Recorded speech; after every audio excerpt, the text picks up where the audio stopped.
দেশের ইতিহাসে সবচেয়ে বড় কোকেনের চালান জব্দ করেছে মাদকদ্রব্য নিয়ন্ত্রণ অধিদপ্তর। এইটাই বাংলাদেশের সবচেয়ে বড় চালান। 8 কেজি 300 গ্রাম কোকেন ইতিপূর্বে বাংলাদেশে এই ধরনের চালান আর ধরা হয়নি। আমরা ধারণা করছি আনুমানিক 100 কোটি টাকার উপরে। প্রায় 8.5 কেজির এই চালানের বাজার মূল্য 100 কোটি টাকারও বেশি।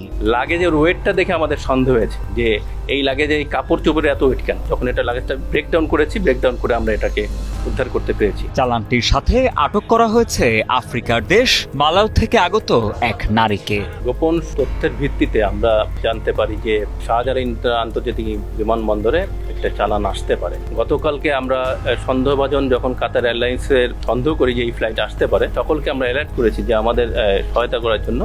অবজার্ভ করে যখন জিজ্ঞাসাবাদ করে সন্দেহজনক হয়েছে আমরা তাকে পিক আপ করেছি এবং তার কাছে প্রথমে হাতে কিছু পেয়েছি আর পরবর্তী লাগেজে আমরা পরোটা পেয়েছি এবং লাগেজের স্ক্যানিংয়ে ধরা পড়ে না হচ্ছে কার্বনের একটা আবরণ দেওয়া থাকে, যার ফলে স্ক্যানিংয়ে ধরা পড়ে না। লাগেজের ভেতরের বিশেষ চেম্বারে আঠা দিয়ে আটকানো একটি কার্টুনের মতো বস্তুর মধ্যে পুরে আনা হয়েছিল বিপুল পরিমাণেই কোকেন।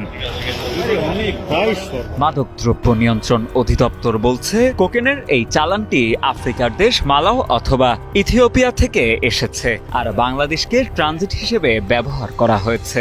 তাওয়ারা সুকো, যাকে আমরা অ্যারেস্ট করেছি, জিজ্ঞাসাবাদে সে বলেছে যে 2023 সালে সে একবার বাংলাদেশে এসেছিল। সে ট্রানজিট তো নিয়েছে, দোহারে ট্রানজিট নিয়েছে, কিন্তু বাংলাদেশে সে আসার পর সে 4 তারিখ পর্যন্ত আবার ফ্লাই করে বাংলাদেশ থেকে। সে বাংলাদেশে আসার উদ্দেশ্য, সে বলছে যে আমি গার্মেন্টসের একটা এই ফ্যাক্টরির সাথে কথা হয়েছে, তারা আমাকে একটা গার্মেন্টস ফ্যাক্টরি দেখাবে, ইনভিটেশন নিয়ে আসছে সে।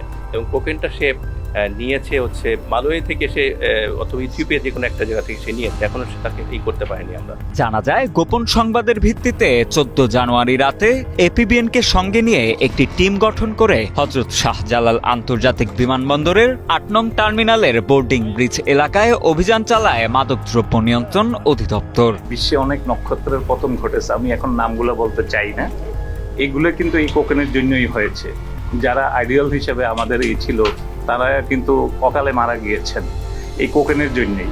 অর্থাৎ কোকেন যদি সেবন করা হয় তাহলে তার ভিতরে সাময়িকভাবে অ্যালার্টনেসটা খুব বেশি থাকে, অস্থিরতা কাজ করছে, মনে হচ্ছে এনার্জিটা খুব বেশি পাচ্ছে। আফ্রিকান দেশ মালাউ থেকে কাতার এয়ারওয়েজের একটি ফ্লাইটে আগত নোমথান্ডাজো তাওয়েরা সাকো নামের এক নারীকে আটকের পর সন্ধান মেলে কোকেনের চালানটির।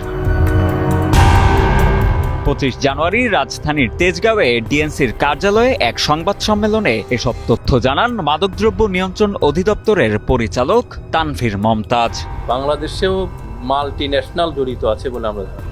বাঙালি তো আছেই, মাল্টি ন্যাশনাল জড়িত আছে বলে একজন বিদেশিকে আমরা সাসপেক্ট করছি। সার্বিক বিষয়গুলো দেখছি, আসলে কেন এসেছিল, পূর্বে কেন এসেছিল এবং এখন কেন আসতে চেয়েছে এবং তার সাথে কি কারা জড়িত আছে, এই বিষয়গুলো আমরা আসলে তদন্ত করে পরবর্তী আপনাদের দেখি। তার কাজ হচ্ছে সে তো বাংলাদেশে দেওয়ার পর সে চলে যাবে, মেবি অ্যানাদার পারসন এটাকে টেক ওভার করবে, সে ব্যাক করবে, বাট এই প্রোডাক্টটা খুব অন্য কোনো এক জায়গাতে যাবে।